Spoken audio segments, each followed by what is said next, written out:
तो उनमें भी उसमें भी चार्ज पार्टिकल्स चाहिए होते हैं, रेडियोएक्टिव मटेरियल्स, वो भी यहीं से लाए जाते हैं साइक्लोट्रॉन से। तो बड़ी बड़ी सिटीज में छोटे छोटे साइक्लोट्रॉन्स होते हैं मेडिकल साइंसेज के लिए। बड़े बड़े हॉस्पिटल जाओगे वहां आपको दिखाई देंगे वो गवर्नमेंट वाले। वो कैंसर के जो इलाज के लिए काम आते हैं ना, ये जो चेक करते हैं कि कितना कैंसर का रेडिएशन है क्या है, वो उसके लिए काम में आते हैं। इनसे जो मटेरियल चाहिए होता है वो, खैर वो एक अलग एस्पेक्ट है, उस पर मैं नहीं जा रहा हूँ अपन। फिर मैं कह रहा हूँ साइक्लोट्रॉन पे पीएचडी नहीं करने वाले हैं अपन, लोगों ने जिंदगी निकाल दी उस पर। अपन उसकी बेसिक फंडे को समझे। अच्छा, तो बिफोर एंटरिंग इनटू साइक्लोट्रॉन अपने को एक छोटी सी बात और अपने को आनी चाहिए, ध्यान से समझो कि अगर किसी भी वी वोल्ट से अपन एनर्जी की बात करें चार्ज पार्टिकल की, तो एनर्जी मिलती है क्यूवी किसी भी बैटरी से। हाँ सर, ऐसे ही मिलती है ना, ये अपन जानते हैं। अगर वी वोल्टेज से उसको एक्सलेट कराया जा रहा है तो उसमें एनर्जी कितनी आ रही है, क्यूवी। हाँ सर, ये बात हम समझते हैं।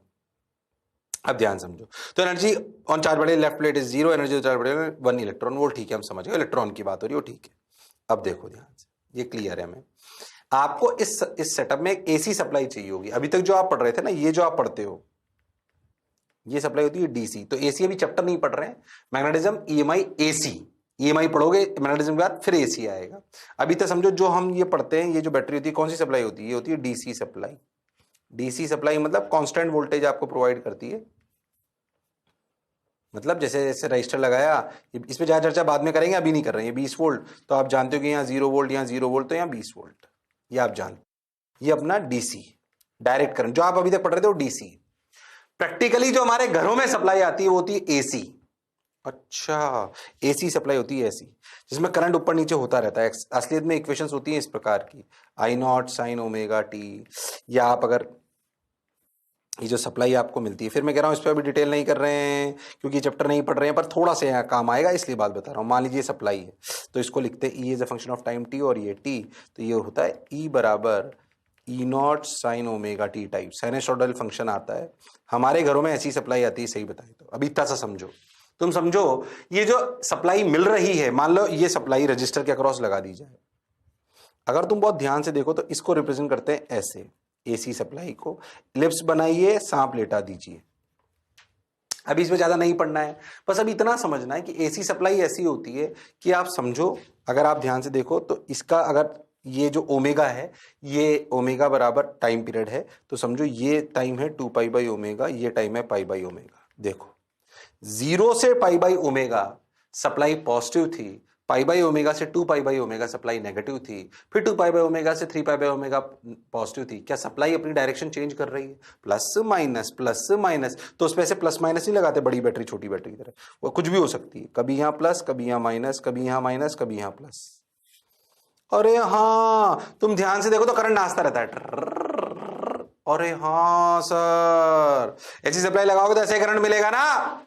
ऐसी सप्लाई जिसमें वोल्टेज इधर उधर चेंज होता रहता है एक फिक्स इंटरवल ऑफ टाइम के बाद, है ना। ये ओमेगा को ध्यान से देखो तो ऐसी अगर इक्वेशन देखो तो साइन ओमेगा तुम्हें समझ में आता है। इस ओमेगा को लिखते हैं 2 पाई एफ, थोड़ा सा एसएचएम याद आ रहा होगा, 2 पाई एफ टी, वैसी इक्वेशन है एसएचएम जैसी। अरे हाँ सर, तो सोचो जैसे वो पार्टिकल नाचता था ना, वैसे सप्लाई नाचती है, प्लस माइनस, प्लस नहीं आया, ये कहलाती है फ्रीक्वेंसी। हो तो 2 पाई एफ क्या होता है, ओमेगा, और ओमेगा क्या होता है 2 पाई बाई टी, तो टी बराबर क्या होता है 1 बाई एफ। ये बातें आप जानते हो, वही रिपीट कर रहा हूं। तो बेसिकली एक फिक्स टाइम के बाद वो अपना साइन चेंज करती रहती है, plus minus plus minus plus minus. ऐसी सप्लाई की जरूरत हमें पड़ेगी। इसका डिटेल डिस्कशन अपन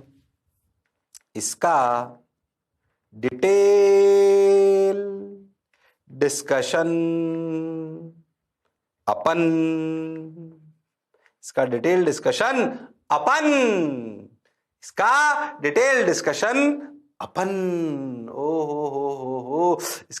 डिस्कशन अपन करेंगे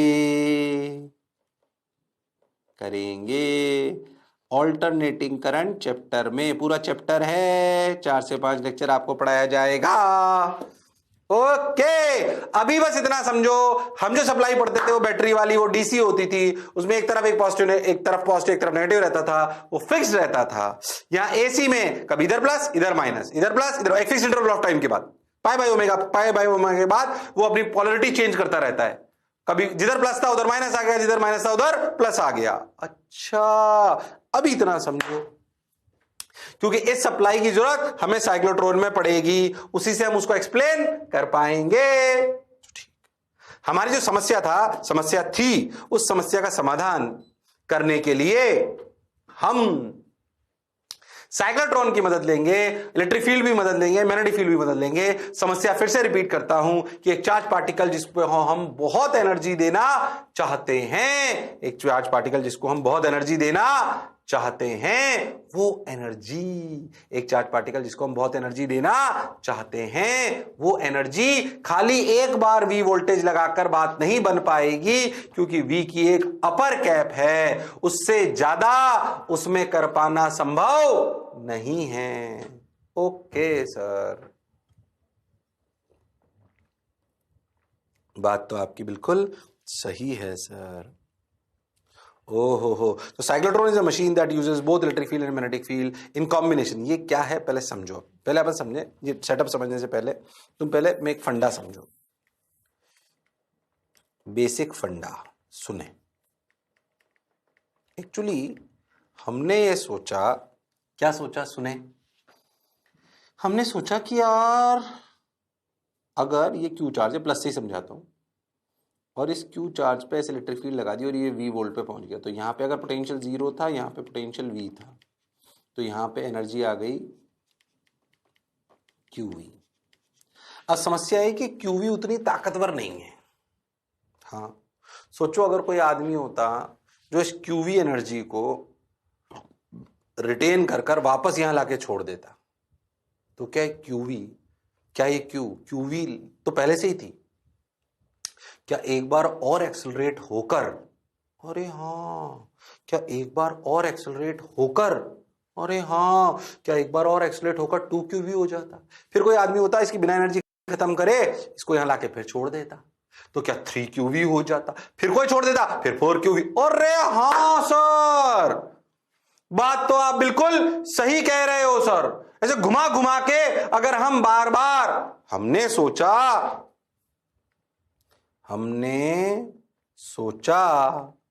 कि अगर हम पार्टिकल को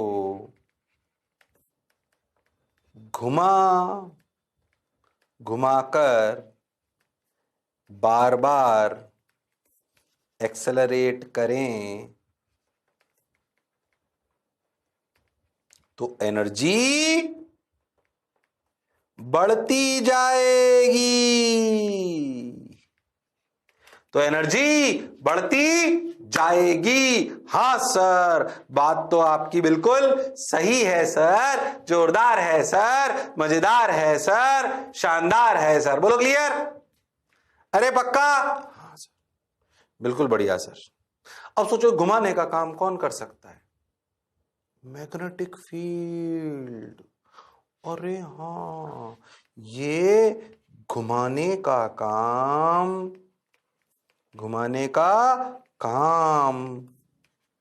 मैग्नेटिक फील्ड कर सकती है। ओ माय गॉड, तो सोच मैं क्या करूं, इस चार्ज पे यहां पे ऐसे मैग्नेटिक फील्ड लगा दूं, ये लगा दी भाई, ओ हो देखो।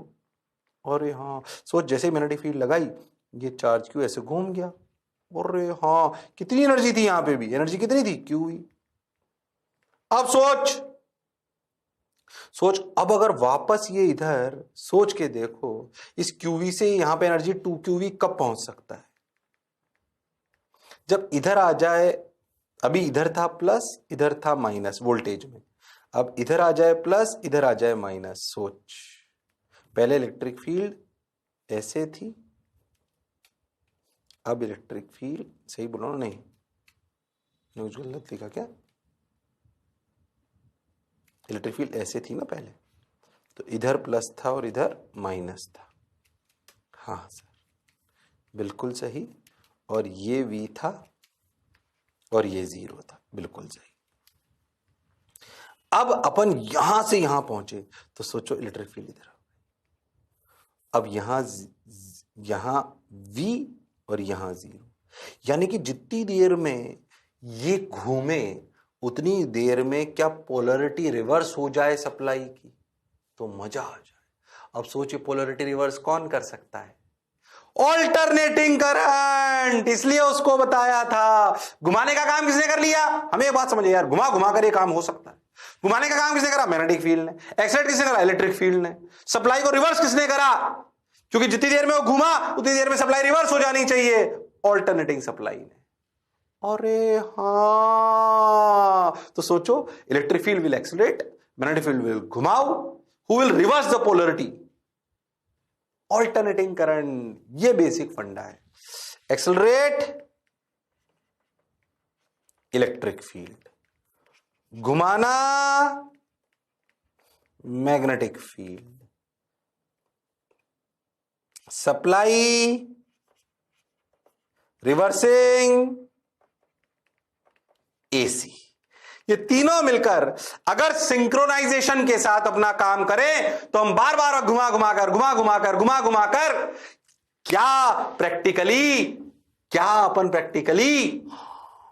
क्या एक्सेलरेटेड चार्ज पार्टिकल ले सकते हैं जिसमें क्यूवी से बहुत ज्यादा बार एनर्जी हो सकती है। क्यूवी जितनी बार घुमाओगे उतनी बार खुपच। अभी और समझाऊंगा आप सेटअप दिखाकर। ओ हो, बात तो सर आपकी बिल्कुल सही है, जोरदार है, मजेदार है। पहले इसको उतार लो, फिर मैं सेटअप को थोड़ा एनिमेटेड सेटअप को दिखाता हूं। रियल सेटअप तो वैसा था, उसमें क्या समझ में आएगा? हाँ सर, बात तो आपकी बिल्कुल सही है सर। बोलो क्लियर है ये? अरे सोच लो, हमने सोचा कि अगर हम पार्टिकल को घुमा घुमा कर बार बार एक्सलेट करें तो एनर्जी बढ़ती जाएगी। ये घुमाने का काम मैग्नेटिक फील्ड कर सकती है। तो एक्सलेट करने का काम कौन करेगा? Electric field. घुमाने का काम कौन करेगा? Magnetic field. और सप्लाई को रिवर्स करने का काम कौन करेगा? ऑल्टरनेटिंग करंट, यानी कि ऑल्टरनेटिंग सप्लाई, एसी। अरे यस और no? Yes sir. Got your point sir. बात समझ आई सर? अच्छा भी लग रहा है सर? बहुत बढ़िया सर। आगे बढ़ो, बढ़ते चलो। देखो रे भाई, अब इसको रब कर देता हूं, इस वाली चीज को देखो। अब देखो, ये देखो, cyclotron is a machine that uses both electric field and magnetic field in combination to accelerate charge particle और आयंस टू हाई एनर्जी। ध्यान समझो, एक्चुअली क्या है, ध्यान समझो कि अगर आप एक चार्ज पार्टिकल यहां पे छोड़ो, देखो ये मैग्नेटिक फील्ड अंदर दिख रही है यहां पे ऐसे, इन्हें कहते हैं डीज। ऐसा समझो, डीज में सिर्फ मैग्नेटिक फील्ड आएगी, ऐसा समझो आप। तो मेरे नाम से कोई खास लेना देना नहीं चाहिए, तुम्हारा तो समझो एक जिसके बीच में, याद है गोल गोल सा सेटअप दिख रहा था, क्योंकि गोल घूमना होता है ना। अरे हाँ, अच्छा। और इन दोनों डीज के बीच में अपन ने ऑल्टरनेटिंग सप्लाई लगा रखी है, देखो ध्यान से।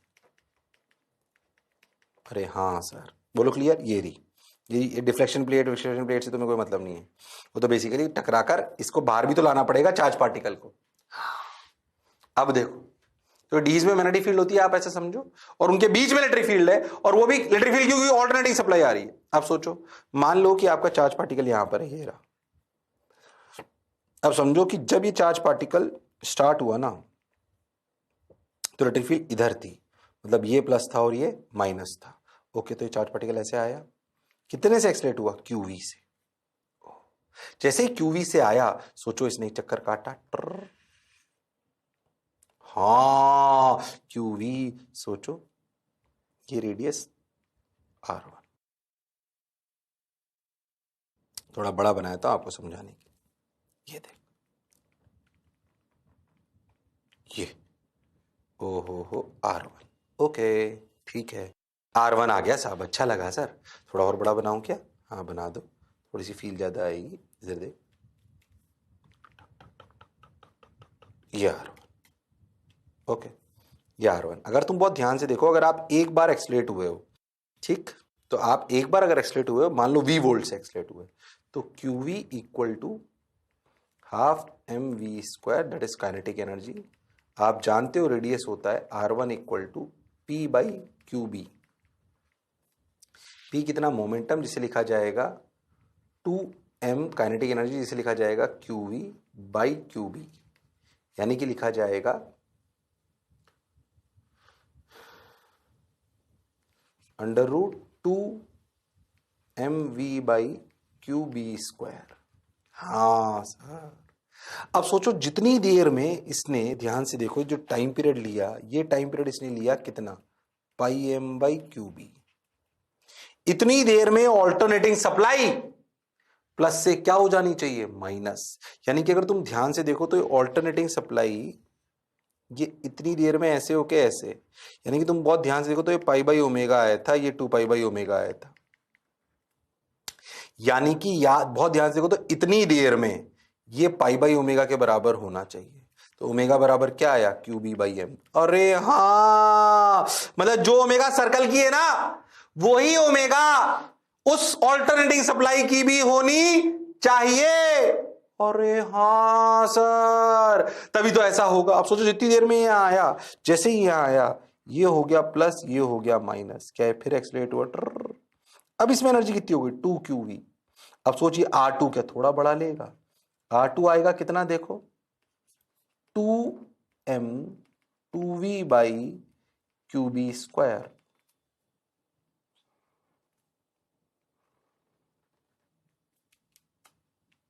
देखो ध्यान से,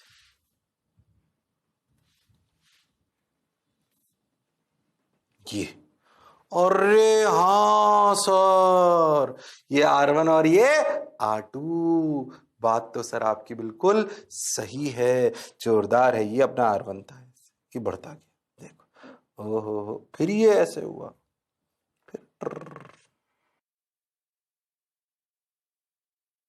फिर इधर, ऐसे कर करके ये इस पाइप से निकल गया।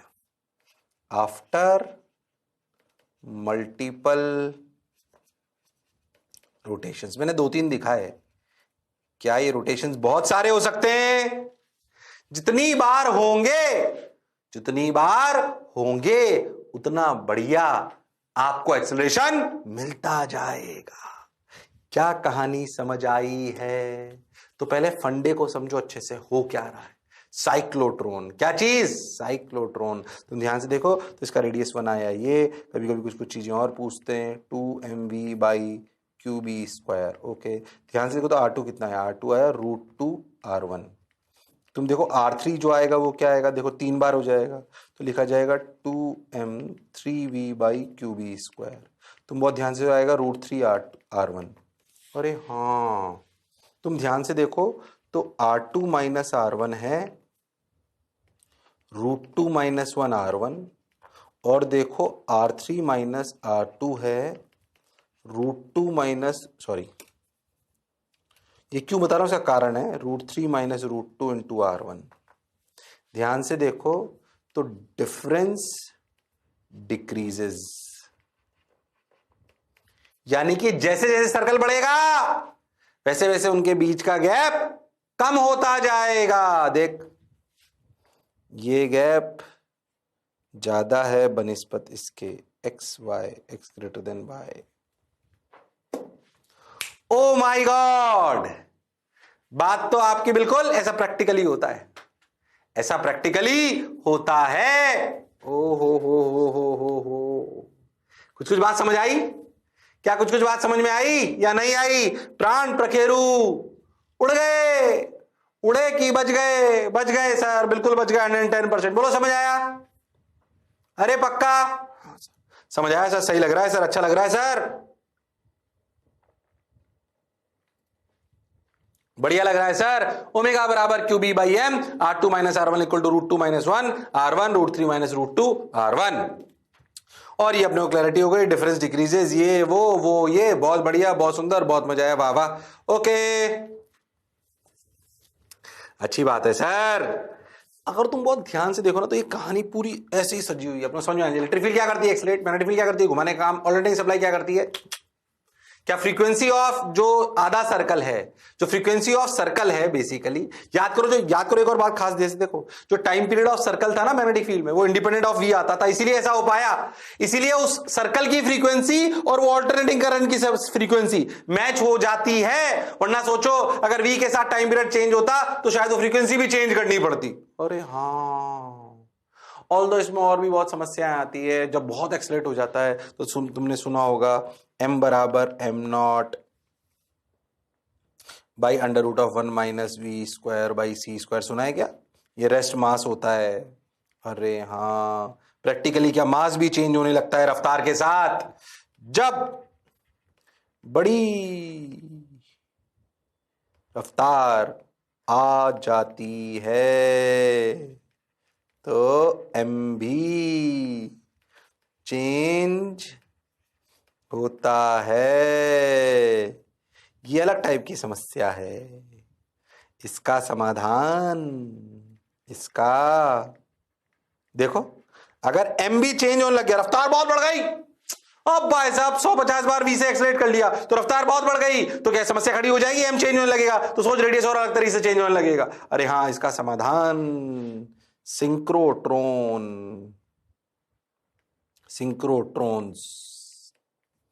देते हैं। वो आउट ऑफ सिलेबस है, कोई बात नहीं कर रहा, ऐसे स्टाइल मारने के लिए बता दिया। खैर तुम्हें इससे कोई लेना देना नहीं है, ज्यादा उस पर पहले ही ज्यादा पढ़ा दिया मैंने। वो बोलो क्या बात समझ आई है? अरे सोच लो। हाँ सर समझ आई है सर, अच्छा लग रहा है सर, बढ़िया भी लग रहा है सर। बोलो क्लियर? अरे पक्का? हाँ सर क्लियर सर, हमें साइक्लोट्रॉन समझ आया, समस्या समझ आई, उसका समाधान समझ आया। हमको उसका प्रैक्टिकल सेटअप को अभी नहीं बना रहे हैं, बट हमें बात समझ में आ गई कि वो काम कैसे करता है। हमें बात समझ में आ गई कि वो काम कैसे करता है। Okay sir, got your point sir, बात समझ आई तो हो गया सर, हो गया हो गया। ओहो तो एनिमेशन दिखा रहा, ओहो 360 चक्कर में बाहर निकाल दिया, ठीक है सर, वो हम समझ गए। हाँ बोलो क्लियर? रेडियस ऑफ ट्रेजेक्टरी, ये वो R1 R2 R3 में लिखा था, the gap RM minus RN 15 every trajectory increases in the process. हो बोलो क्लियर? R तो बढ़ रहा है पर क्या डिफरेंस घट रहा है? ये बात हमने लिख ली। मैंने आपको सिंक्रोट्रॉन भी थोड़ा सा ऐसे थोड़ा ज्यादा बता दिया, कोई दिक्कत नहीं। Time period of revolution of charge particle in uniform negative field, time period of AC current ये सेम होने चाहिए, अपन जानते हैं। ये क्या है? 2 pi m by Q B, ये इससे मैच होना चाहिए। Time period of revolution of charge particle within cyclotron and time period of AC current are kept same to design cyclotron. अरे हाँ सर, तभी तो ये कहानी जमती है, वरना जमना संभव नहीं है। ओके, क्या साइक्लोट्रॉन की कहानी, समस्या और समाधान समझ आया है? हां सर समझ भी आया है, अच्छा भी लग रहा है। अरे बोलो भाई, क्या ये साइक्लोट्रॉन की कहानी क्लियर? तुम अगर बहुत ध्यान से सोचो ना तो तुम अब इलेक्ट्रिक फील्ड और मैग्नेटिक फील्ड की बहुत सारी चीजें पढ़ ली तुमने। वेलोसिटी सिलेक्टर, मास spectrometer, cyclotron, magnetic force dominate करता है, इलेक्ट्रिक फोर्स डोमिनेट करता है, electric field magnetic field parallel हो तो कैसे पाथ होता है, electric field magnetic field perpendicular हो तो भी कैसा पाथ होता है, पूरी पीएचडी करा दी मैंने। अच्छा, असलियत में कहानी चालू हुई थी फोर्स से, फोर्स बराबर क्यूवी क्रॉस बी, उसमें अपन अंदर घुस गए ये। अरे हाँ, ये तो सर क्यूवी क्रॉस बी से कहानी चालू हुई थी, अपन पता नहीं कहां घुस गए। सर्कल करा अपन ने, सर्कल के बाद अपन ने स्ट्रेट लाइन पढ़ा, सर्कल से हेलिकल पढ़ा, फिर साला इलेक्ट्रिक फील्ड में घुस गए। हाँ सर, उस फोर्स वाली कहानी पे दोबारा आते हैं। ये इलेक्ट्रिक फील्ड मैग्नेटिक फील्ड की कहानी अपने आप में 1.5-2 लेक्चर चली, पर ये शानदार थी और ये अपने को जैसे मुझे याद है याद होनी चाहिए। ये कहानी वो थी जैसे मास्टर को याद है आपको याद होनी चाहिए। अब कहानी को अलग लेवल पे ले जाते हैं, थोड़ा और अलग। हमने बोला कि भाई एक चार्ज है जिसको, अगर हमने क्या बोला था, कहानी को मैं अपने पुरानी कहानी की तरफ ले जा रहा। हमने बोला कि अगर एक क्यू चार्ज है, उसकी रफ्तार v है और यहाँ पे मैग्नेटिक फील्ड b है, तो हमने बोला भाई इसमें मैग्नेटिक फोर्स लगता है कितना, क्यू वी क्रॉस बी। हम समझ गए। किसी ने बोला कि भाई करंट कैरिंग वायर में कौन दौड़ता है? कि सर चार्ज दौड़ते हैं। बिल्कुल सही बात। अगर करंट कैरिंग वायर में चार्ज दौड़ते हैं, उल्टी कहानी सुन रहे हैं अब, अगर करंट कैरिंग वायर में चार्ज दौड़ते हैं, अब सोचो कि अगर मैं करंट कैरिंग वायर को मैग्नेटिक फील्ड में रख दूं तो चार्ज ही तो दौड़ रहे हैं। अरे हां, तो क्या उन सभी चार्जेस पर फोर्स लगेगा? अरे हां, दौड़ते हुए चार्जेस पर। तो दौड़ते हुए चार्जेस पर अगर फोर्स लगेगा तो वायर पर भी फोर्स लगेगा।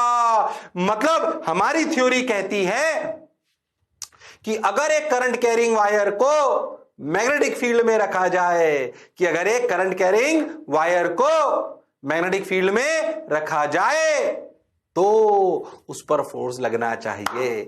जब हमने प्रैक्टिकली इस बात को देखा तो पाया कि फोर्स लगता है। ओ माय गॉड, फोर्स लगता है। अगर फोर्स लगता है तो लगता है। उस फोर्स को आप कैलकुलेट करेंगे तो अपन पढ़ने वाले हैं force on a current carrying wire due to magnetic field. Force on current carrying wire due to magnetic field. Okay, अब देखो करंट कैरिंग वायर है, इसमें करंट जा रहा है आई। ओके, जा रहा है ऐसे, बहुत बढ़िया। और सोचो मैग्नेटिक फील्ड ऐसे, देखो ये डीएल सेक्शन उसका लेते हैं। मैं तुम्हें पूरा अच्छे से समझा, तो ध्यान समझो, मैं डायग्राम बनाता हूं, अच्छे से देखो। मान लो कि ये ऐसे मैग्नेटिक फील्ड है। अरे हाँ सर, बात तो आपकी बिल्कुल सही है सर। अपना ऐसे एक वायर है, थोड़ा मैं पहला वाला स्पेशल केस लेता हूं। कैसा वायर है, देखो भाई, ऐसा वायर ये। ओ हो, थोड़ा मोटा बनाया समझने के लिए। इसमें करंट बह रहा है, बिल्कुल बह रहा है साहब, ऐसे है ना। करंट में असलियत में दौड़ते कौन है, ये मैग्नेटिक फील्ड अपनी अंदर है, ठीक सर। इसमें दौड़ते कौन है सर, इसमें दौड़ते हैं सर इलेक्ट्रॉन्स। खैर चलो अपन बात करते हैं पॉजिट्रॉन्स को, अपन मान लेते हैं। इसका एक छोटा सा सेक्शन ले लो, डीएल। ओके, इस डीएल में दौड़ कौन रहे हैं सर, इसमें पॉजिट्रॉन्स दौड़ रहे हैं। अच्छा याद करो, वीडी रफ्तार से दौड़ रहे हैं। याद करो करंट जो होता है ना आई, वो आई की वैल्यू याद करो इलेक्ट्रिक फील्ड से, आई बराबर N E A V D. A क्या है, area of cross section. A VD क्या है, याद करो वीडी, वीडी क्या थी, ड्रिफ्ट स्पीड। अरे हाँ सर, ए क्या था, एरिया ऑफ क्रॉस सेक्शन। ई क्या था, चार्ज ऑफ इलेक्ट्रॉन। एन क्या था, number of free charges per unit volume. O my god, बात तो आपकी सही है।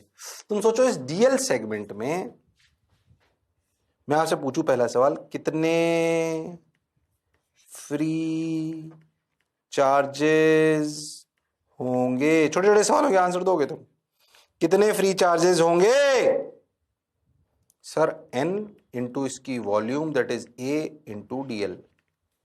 अरे हाँ सर, इसमें कितने फ्री चार्जेस होंगे sir, n number of free charges into volume a DL, इतने होंगे।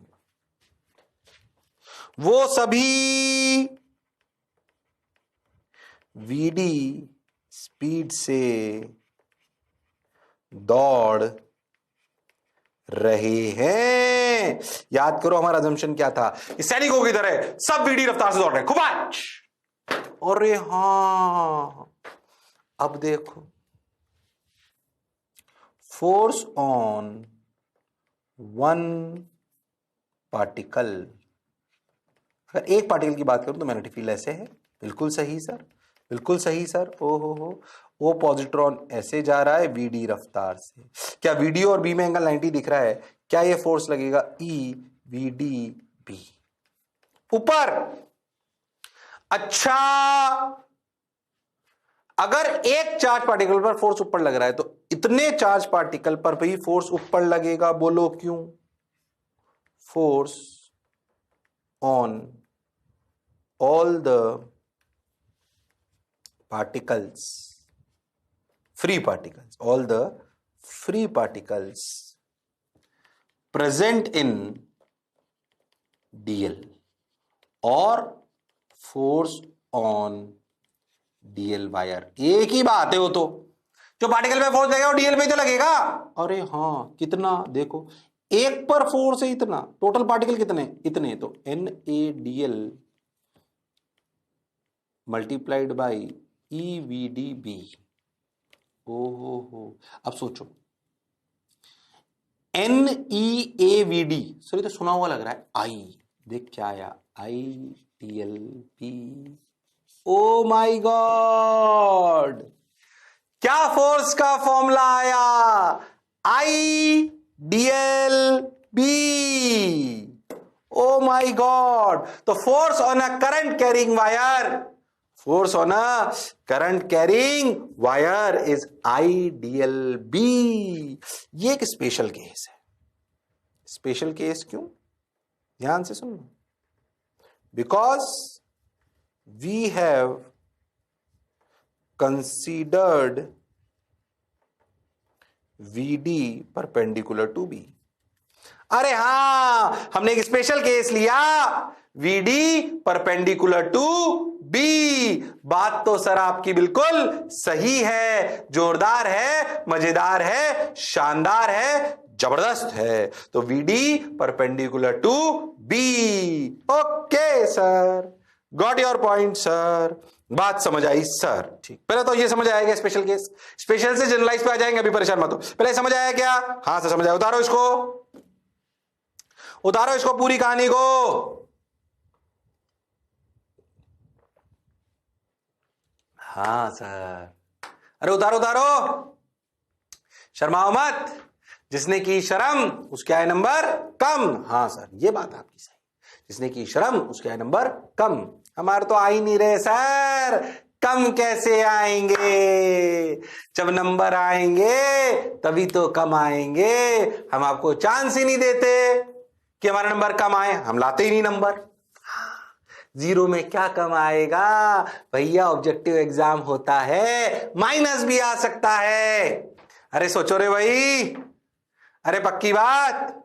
हाँ सर, बहुत बढ़िया सर, शानदार सर, जबरदस्त sir. Okay, got your point, got your point. आइए आइए,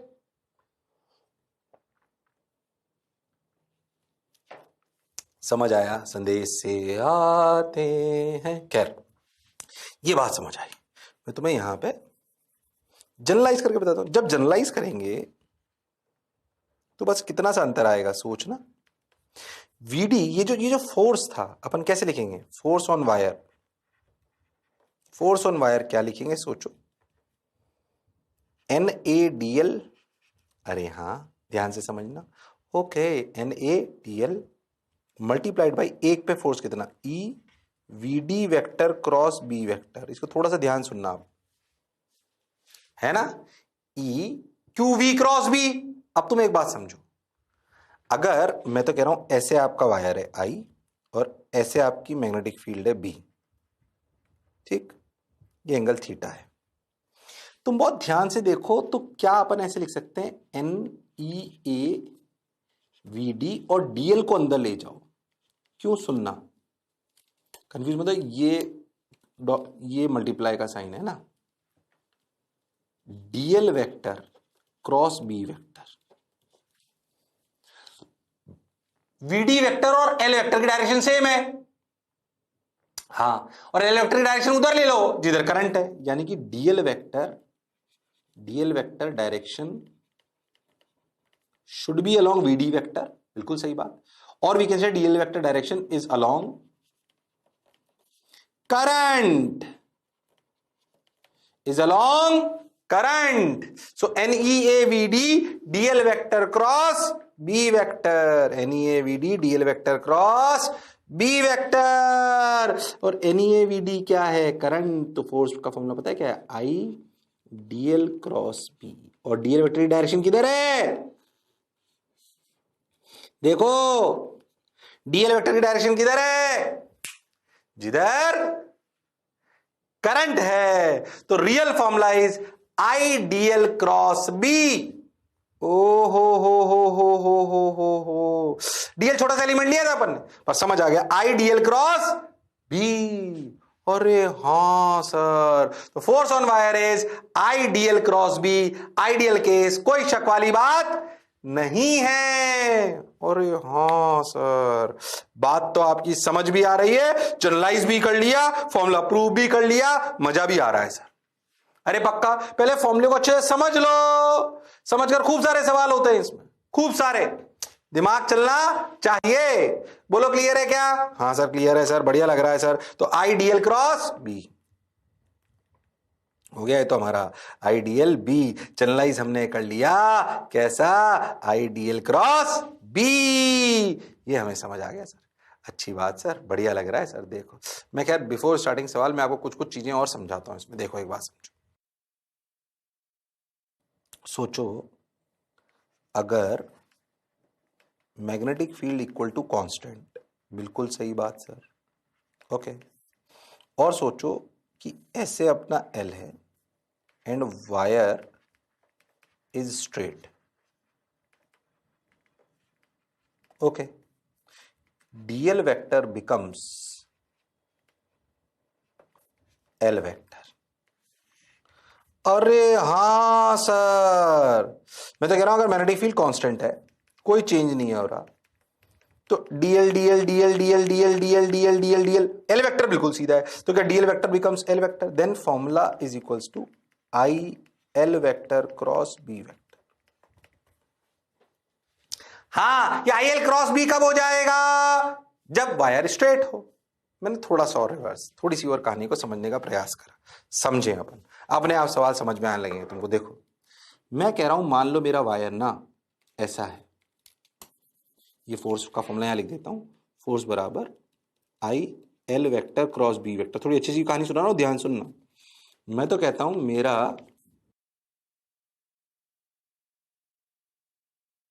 जो वायर है वो थोड़ा ऐसा है. कैसा? सुने, देखो, टिक टिक टिक, L1 vector, L2 vector, L3 vector. मुझे इस पूरे वायर पर एफ नेट चाहिए. क्या आपको नहीं लगता आप इसको ऐसे लिख सकते हो? आई, क्योंकि मैग्नेटिक फील्ड तो सब जगह सेम है, I L1 vector B vector plus I L2 vector cross B vector plus I L3 vector cross B vector. अरे हाँ, अगर आई और बी सेम है, क्या F net becomes I L1 vector plus L2 vector plus L3 vector cross B vector. अरे हाँ, अरे पर L1 वेक्टर, L2 वेक्टर और L3 वेक्टर तो ये डिस्प्लेसमेंट वेक्टर है, जिसे बोल दो L vector. Oh my god, तो क्या आई L vector cross B vector लिखा जा सकता है इसको, टेढ़ा मेढ़ा वायर हो तो? अरे हाँ सर, तो सोचो L वेक्टर क्या है, यानी कि displacement vector. Joining initial and final point. याद रखना एक बात, क्या सुनना ध्यान से सुनना. आई एल क्रॉस बी में एल वेक्टर, ध्यान समझना, आई एल क्रॉस बी. फिर से सुनना अच्छे से, यहां बताता हूं तेरे को, यहां लिखाता हूं, देख.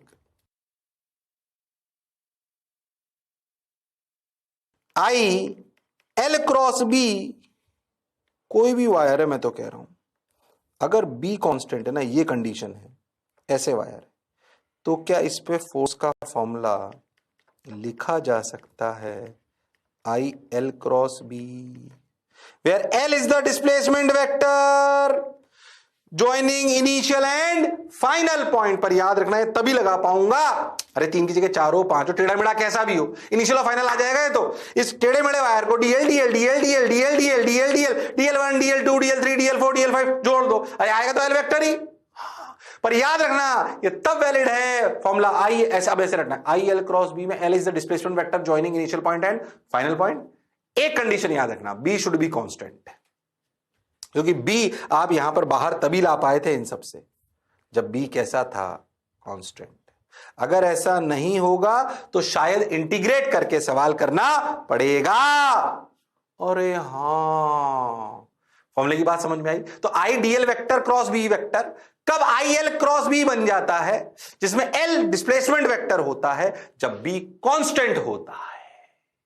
ओ हो, डिस्प्लेसमेंट वेक्टर किसका? इनिशियल पॉइंट और फाइनल पॉइंट को ज्वाइन करने वाले का. क्या पिक्चर क्लियर है? अरे सोच लो. क्लियर है सर? बढ़िया लग रहा है सर.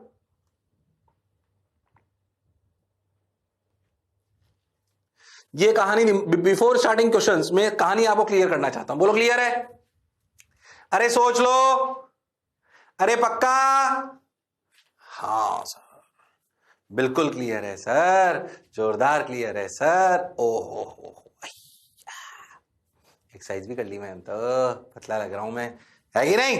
हाँ सर, बढ़िया सर, शानदार सर, जबरदस्त सर, मजा आया सर. आगे बढ़,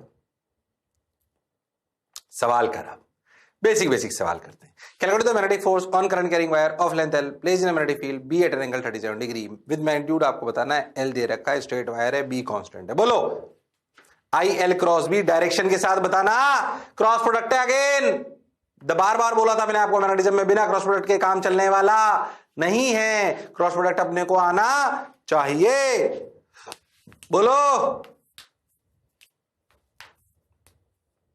अरे बोलो मेरे लालो, मेरे पीलो, बोलो L और B में कितना एंगल? 37। L क्रॉस B करा तो सर ऐसे ना sir, L cross B sir, force अंदर आया सर मेरा तो, और फोर्स की वैल्यू क्या आई? कुछ नहीं, ILB sin 37 is 3/5, so 3ILB/5 खत्म। कुछ भी नहीं है, बहुत आसान सवाल। और फोर्स किधर है? अंदर, क्योंकि ILB L क्रॉस B करा तो अंदर आया। हाँ सर सिंपल, फॉर्मूला ढंग से समझ आना चाहिए। B कांस्टेंट है, क्या सोचना उसमें, आ गया। लो भैया देखा तो, ओ हो ILB sin 37 के लिए कितनी होती है भाई? L वेक्टर की डायरेक्शन किधर? जिधर करंट बह रहा है। लॉजिक पीछे से समझाया है, बोलो क्लियर?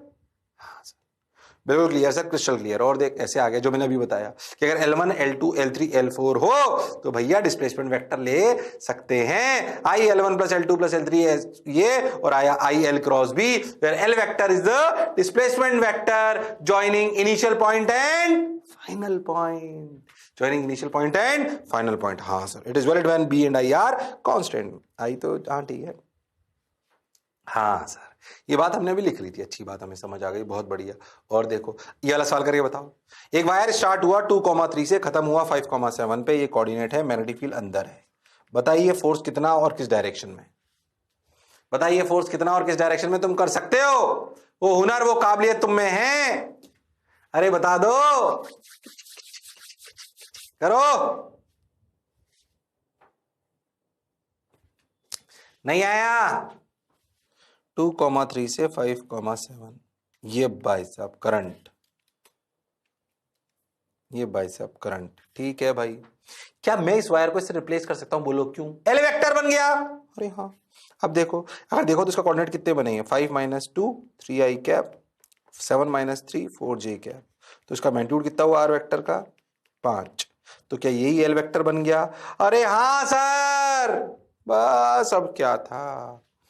L B किधर? अंदर। तुम ध्यान से देखो तो फोर्स आया ऐसे, फोर्स आया ऐसे, L क्रॉस B। अरे हाँ, और इसका मैग्नीट्यूड कितना आया? I L कितना? 5 × B, तो 5IB। डायरेक्शन ऑफ फोर्स आपको एकदम क्लियर है। इस वाले L वेक्टर के परपेंडिकुलर ये नेट फोर्स है इस पे। क्या वी कैन रिप्लेस टेढ़ा मेढ़ा wire by a single wire if B is constant.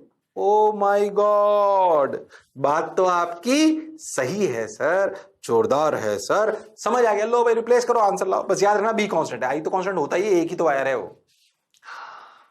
बात सही है सर, बिल्कुल सही है सर, परफेक्ट है सर, समझ आया। ये कर पाए थे तुम लोग? अरे कर पाए थे? अच्छा, 5IB, डायरेक्शन भी क्लियर है। ओके सर, लो एक और कर दो फटाफट। करंट ऐसे बह रहा है, सेमी सर्कल है, मैग्नेटिक फील्ड अंदर है, फटाफट कर दो। अब सवाल आएंगे, अब सवाल आएंगे, सवाल आएंगे, अब दिमाग चलना चाहिए, सवाल आएंगे, बोलो।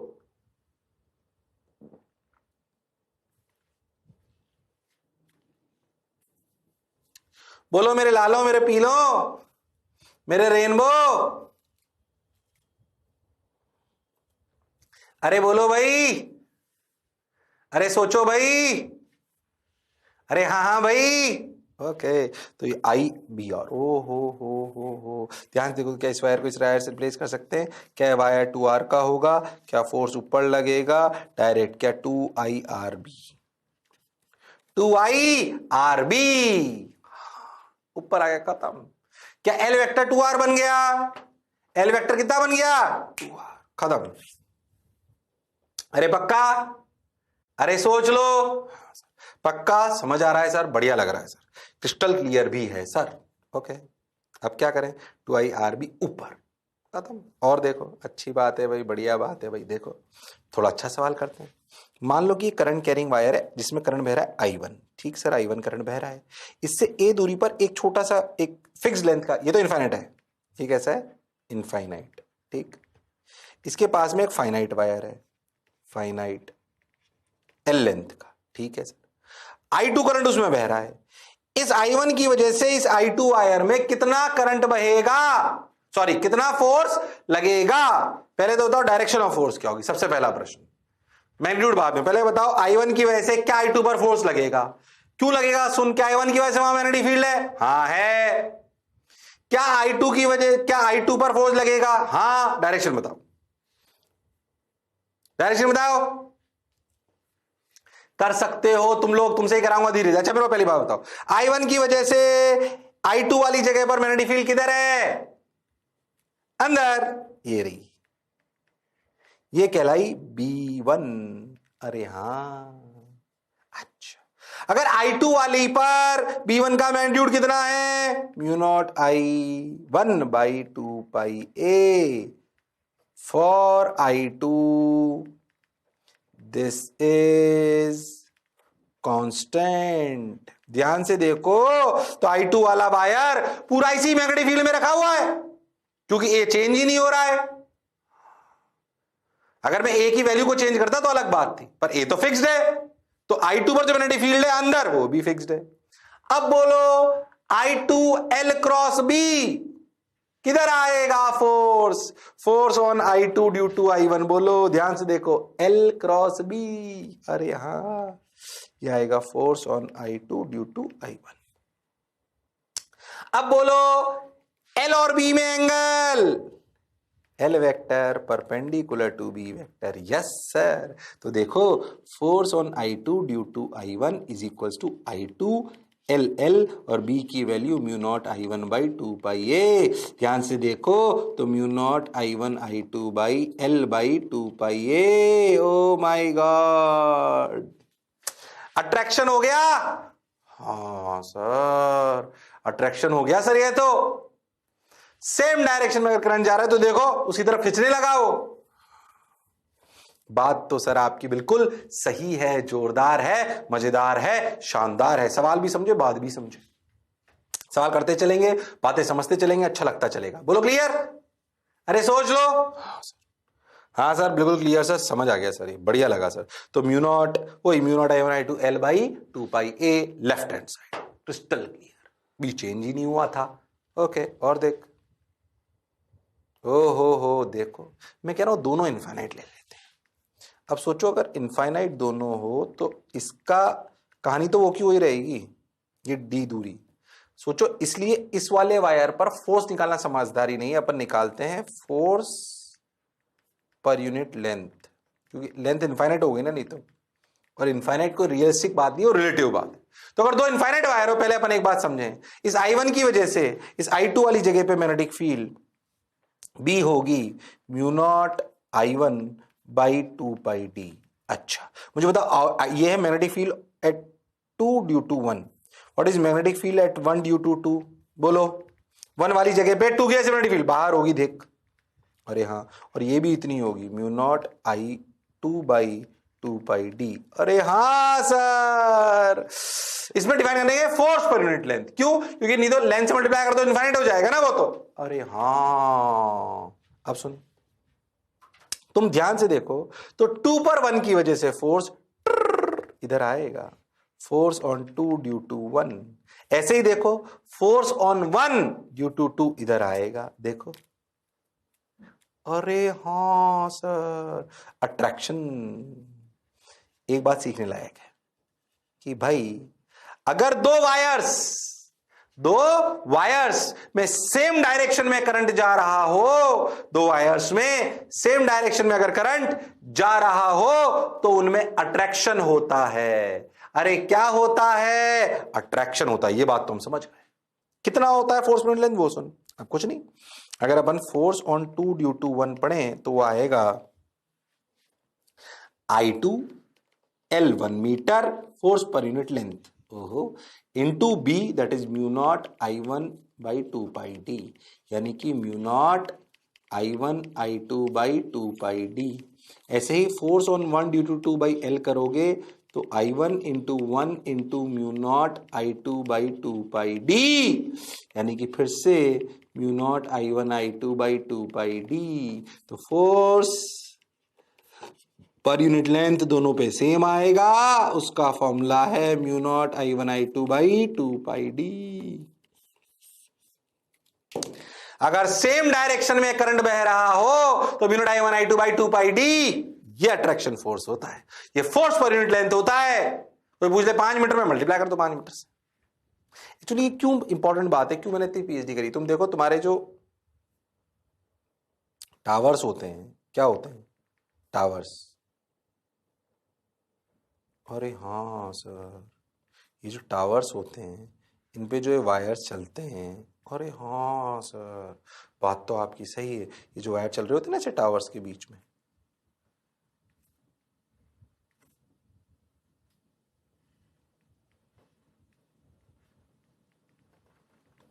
अरे हाँ सर ये जो वायर चलते हैं ये सर ऐसे पैरेलली तो चलते हैं, अरे हाँ ऐसे बहता है ना करंट। सोचो इनमें अट्रैक्शन अगर हो जाए तो लफड़ा हो सकता है। इसलिए तुमने कभी देखा ना तो वायर्स के बीच में कभी अगर हाई टेंशन लाइन जा रही है तो देखा हो ऐसे ऐसे ऐसे करके ना ऐसे जुड़े होते हैं, टाइट इंसुलेटर्स कहते हैं इनको। ये पता इंसुलेटर्स हैं, ये क्या करते हैं ना ऐसे चिपकने से इनको बचाते हैं, तो अगर आंधी चले तब भी ना टकराए, शॉर्ट सर्किटिंग ना हो, अट्रैक्शन की वजह से भी नहीं आए, तो ऐसे टाइट टाइट से बड़े बड़े वायर्स के बीच में से लगे होते हैं, इंसुलेटर्स होते हैं, इनको टकराने से बचाते हैं वो, क्योंकि फोर्स लग रहा होता है। खैर वो और भी कारण होते हैं उसमें कि आंधी वांधी चले या स्ट्रॉम आए तो भी वो दिक्कत हो सकती है, पर अपने को बात समझ आनी चाहिए। अरे बोलो क्लियर है क्या? अरे सोच लो। बात तो आपकी बिल्कुल सही है सर, जोरदार है सर, मजेदार है सर, बोलो क्लियर। हाँ सर बिल्कुल सही है सर, परफेक्ट है सर।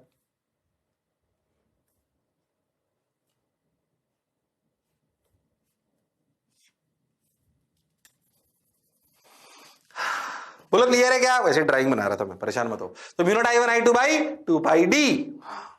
समझ आ गया, अच्छी बात भाई, बढ़िया लगा सर, शानदार सर, जबरदस्त हो गया। तो ये दो वायर्स के बीच में अगर सेम करंट हो तो ऐसे। अब सोचो अगर ये क्लियर है, अगर सोचो एक दोनों में करंट सेम डायरेक्शन में नहीं और अपोजिट में हो तो ये तो आ गया मैं mu naught I1 by I2 by 2 pi D, हमें समझ में आ गया। ओहो लो पलट लिया डायरेक्शन। अब तुम्हें खुद समझ में आएगा अट्रैक्शन होगा कि रिपल्शन। देखो इस वाले वायर की वजह से यहाँ पे मैग्नेटिक फील्ड इधर, तो जो फोर्स आएगा ध्यान से देखो, करंट ऐसे ना ट्र, तो ऐसे अगर करंट है तो ऐसे, तो फोर्स आ जाएगा इधर, फोर्स ऑन 2 ड्यू टू 1, इसकी वजह से मैग्नेटिक फील्ड इधर है, इसकी वजह से अभी भी इधर ही है, नहीं इसकी वजह से मैग्नेटिक फील्ड किधर है? बाहर। अरे हाँ तो फोर्स आया इधर। सही कर रहा हूं ना सब कुछ? हाँ सर मैंने कुछ पीछे गलत तो नहीं करा था? नहीं सब सही था। इसकी वजह से मैग्नेटिक फील्ड बाहर, तो इसकी वजह से ऐसे। बोलो क्लियर। मैं गड़बड़ करिए नहीं, इसकी वजह से मैग्नेटिक फील्ड अंदर, इसकी वजह से मैग्नेटिक फील्ड बाहर।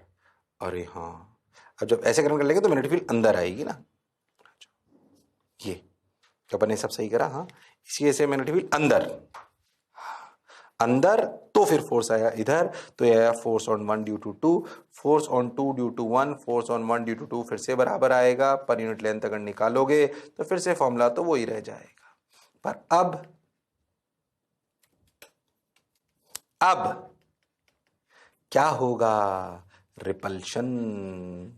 क्या होगा?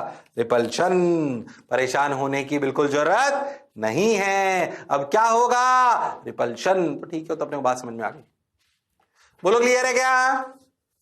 अरे सोच लो, तो फोर्स पर लेंथ आया mu naught I1 I2 by 2 pi D, फिर से वही तो उल्टा कर लिया बस अपन ने। तो अगर अपोजिट डायरेक्शन में हो तो रिपल्शन आएगा, सेम डायरेक्शन में हो तो अट्रैक्शन आएगा। कैसे आया बोलो क्लियर? हाँ सर बिल्कुल क्लियर, क्रिस्टल क्लियर, समझ आया सर पक्का?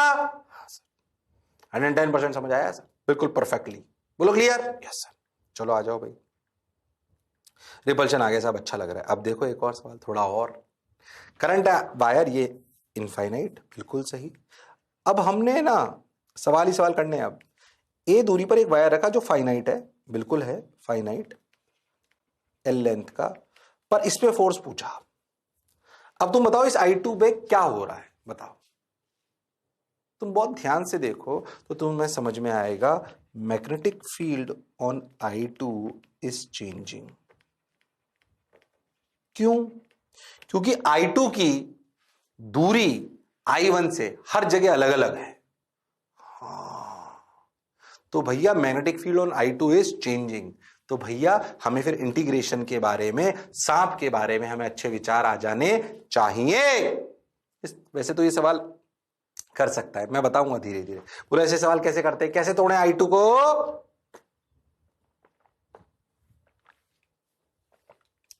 कैसे तोड़े I2 को? अरे बोलो, कैसे तोड़े I2 को? हाँ, कई लोग सही सोच रहे हैं, उनका दिमाग चलने लगा है। पुरानी बातें, x पे जाके dx का एलिमेंट लीजिए। अरे हाँ सर, इस dx के एलिमेंट में करंट क्या I2 बह रहा है? हाँ सर, थोड़ा इधर लेता हूं, अच्छा लगेगा, रुक जाओ एक मिनट। ये ऐसे गए x पे, ये dx का एलिमेंट लिया, बिल्कुल सही। करंट बह रहा है I2। इस जगह पर मैग्नेटिक फील्ड कितनी है? इस जगह पर B due to I1 equal to mu naught I1 by 2πx। Infinite variation magnetic field तो mu naught I by 2πx होता है ना, इस जगह पे मैग्नेटिक फील्ड ये है। इस अच्छा dl कौन है? dx। अरे हाँ, क्या dx ही dl है? क्या dl is perpendicular to b? हाँ, ये भी सही है, क्योंकि dx इधर, b किधर? अंदर। अरे हाँ, इस dx पे जो जोड़ की dl बन गया है, इस dx पे जो कि dl बन गया है, छोटा सा फोर्स कितना है? df। वो df कितना है? I। अब I कितना? df होता है IL cross b, I dl cross b, dl और b के बीच का एंगल 90। I कितना सर? I2। dl कितना सर? dx। b कितना sir? Mu naught I1 by 2πx। हो on changing element, direction of df remains same, therefore f net equal to integration df। अरे हाँ, क्या अगर मैं एलिमेंट चेंज करूं, dx dx dx dx, क्या df की डायरेक्शन सेम रह रही है? हाँ, तो क्या net force direct integration df। बिल्कुल सही सर, जोरदार सर, मजेदार सर, जबरदस्त। तो बस अब क्या था, एफ नेट देख, df की value mu naught I1 I2 by 2π, dx x को सिर्फ अंदर रखा और इंटीग्रेट, बाकी सब तो कांस्टेंट है। अरे हाँ, अब बोल x की लिमिट, बोल x की लिमिट। अरे बोलो भाई x की लिमिट, अरे बोलनी पड़ेगी भाई x की लिमिट, अरे बोलो भाई x की लिमिट। ओके सर, x की लिमिट सर, x की लिमिट सर a से लेकर a प्लस एल तक। देख, x वायर कब स्टार्ट हो रहा है? जब x की वैल्यू a है, और खत्म कब हो रहा है? जब a प्लस एल है। जीरो से l मत लगा देना, a से a प्लस एल। ओहो, वन में X integration L N X, तो mu naught I1 I2 by 2π L N X, limit a से a प्लस एल। आंसर आया mu naught I1 I2 by 2π L N of a plus L by a। Okay, got your point sir, बात समझ आई sir, बहुत बढ़िया sir, शानदार sir, जबरदस्त sir. बोलो clear? अरे सोच लो, बिल्कुल क्लियर सर, अच्छा लग रहा है सर, शानदार आंसर आ गया ये वाला। तो mu naught I1 I2 by 2π L N of a plus L by a। आ गया, अच्छा लग रहा है सर, बहुत बढ़िया सर। ओके, अब क्या करें? देखो भाई, ये हो गया आंसर, आया क्या देखा अपना? हाँ सर, आ गया ना सर, ये आ गया, तो अपन ने कर लिया पूरा। Mu naught I1 I2 by 2π L N a plus L upon A. अब देख, calculate the magnetic force on a current carrying close square loop placed in a magnetic field B as shown. मैं कह रहा हूं पूरा close loop है। अगर मैं तेरे को एक छोटी सी बात बताता हूं, पहले समझना, जो तेरे को याद होनी चाहिए। ध्यान से देखो कि अगर मैं एक पूरा क्लोज लूप ले लूं और कांस्टेंट मैग्नेटिक फील्ड है, तो सोचो डीएल वेक्टर 0 है, देयरफॉर एफ नेट 0 होना चाहिए, बी कांस्टेंट है। मैं भी इस बात को प्रूव भी करके बताऊंगा। लॉजिकली सोचो तो अगर पूरा लूप ले लिया तो डीएल वेक्टर 0 हो गया। हां सर। अगर पूरा लूप ले लिया तो डीएल वेक्टर 0 हो गया। हां सर। मैग्नेटिक फील्ड अगर कांस्टेंट है तो भैया एफ नेट 0 होना चाहिए।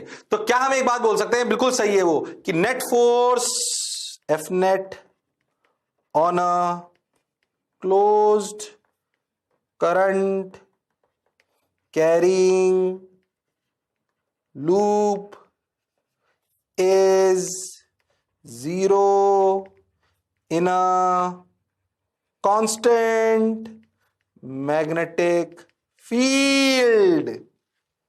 ये याद रखना, सही है बिल्कुल। अभी देख वायर पे 0 आ जाएगा।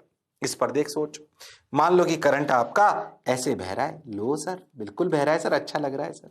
तुम ए बी पे देखो, मैग्नेटिक फील्ड अंदर है। आई एल बी लेफ्ट आया। बीसी पे देखो, आई एल बी हाथ चलाओ, ऊपर आया। CD I L B right आया। DC DA I L B नीचे आया। नेट 0 है। इंडिविजुअल साइड्स पर 0 हो जरूरी नहीं है। ओके सर, इंडिविजुअल साइड्स पर 0 हो ये जरूरी नहीं है। हां सर, बात तो आपकी बिल्कुल सही है। अरे पक्का। तो हम क्या सीखे कि net force on a close current carrying loop is 0 in a constant magnetic field. Individual sides पर 0 हो जरूरी नहीं है। अरे पक्का। अरे सोच लो। हां सर, बात तो सर आपकी बिल्कुल सही है सर, जोरदार है सर, मजेदार है सर। बोलो पक्का। अरे गारंटीड। हां सर, क्लियर है। चलो, हो गया भाई, हो गया भाई, हो गया भाई, बहुत बढ़िया भाई, शानदार भाई, जोरदार सर, वाह वाह सर। ओहो, एफ नेट 0 हमने प्रूव भी करके बताया। क्लोज लूप कोई भी हो भाई साहब, एफ नेट 0 का याद रखना, मैग्नेटिक फील्ड कांस्टेंट होनी चाहिए। Net magnetic force is 0 in a close current carrying loop place in a uniform magnetic field but not 0 in any segment of the loop. Okay, किसी सेगमेंट में 0 ये जरूरी नहीं, पर हाँ मैग्नेटिक फील्ड कांस्टेंट है ना। अरे हाँ सर, अगर तुम्हें मेरी बात समझ आई। अब इसमें पहले मुझे बताओ, क्या इस वाले में 0 है क्या? इस वाले लूप में 0 है क्या फोर्स? कोई जरूरी नहीं है। ध्यान से देखना, नेट 0 हो जरूरी नहीं है, क्योंकि मैग्नेटिक फील्ड चेंज हो रही है। ओके सर, एफ नेट 0 हो जरूरी नहीं है क्योंकि मैग्नेटिक फील्ड चेंज हो रही है। इस I1 वायर की वजह से जो स्क्वायर लूप रखा है, इस I1 वायर की वजह से जो स्क्वायर लूप रखा है, ओ भैया ऐसा है। तुम कर सकते हो, पर अगर तुमने मेरी बात ध्यान से सुनी है तो। अच्छा सर, हाँ सर, तो यहीं से चालू करूंगा। ये होमवर्क है। क्या है ये? होमवर्क है ये, करके आना है बिल्कुल अच्छे से। बोलो क्लियर? हाँ सर। 0 नहीं आएगा इसका आंसर। क्यों? क्योंकि भले ये लूप है और आसान है सवाल, ऐसी बात नहीं। तू ध्यान से सुनेगा मेरी बात तो कर पाएगा। अच्छा, होमवर्क है, करके आना है। बोलो करके आ सकते हो क्या? अरे सोच लो। चलो तो फिर अगले टर्न पर फिर मिलते